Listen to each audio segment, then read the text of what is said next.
అదేదో పోక్రీ సినిమాలో డైలాగ్ ఉంది కదా, చుట్టూ తిరిగి కన్ఫ్యూజ్ చేయబోకండి, కన్ఫ్యూజన్లో ఎవరిని పడితే ఆయన కొట్టేస్తాను లేకపోతే అందరిని కొట్టేస్తానని. ఇప్పుడు అట్లాంటిదే అమెరికాని కన్ఫ్యూజ్ చేసేటటువంటి చర్యలకు పాల్పడుతున్నారు ఉగ్రవాద సంస్థలు. ఓ పక్కన హౌతీ తీవ్రవాదుల అరాచకాలతో దాన్ని కంట్రోల్ చేయడానికి వెళ్తే వాళ్ళు ఒక పక్కన దాడులు చేస్తున్నారు.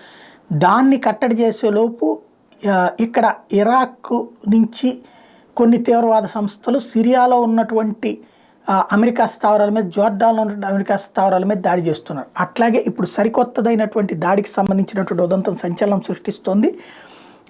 Iraq pro Iran Al Nujaba movement vote to keep up attacks on US troops in the Middle East. This comes despite the US warning to launch retaliatory strikes on Iran-linked targets after 3 of its soldiers were killed in a drone attack in Jordan last week.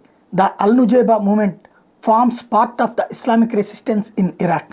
Al-Nujaba leader Akram al-Kabi said that any US strike will result in an appropriate response. ఇది ఇప్పుడు డైరెక్ట్గా ఆ సంస్థ పేరుతో కాకుండా కొత్త ఉగ్రవాద సంస్థ పేరుతో వీళ్ళు రంగంలోకి వస్తారు.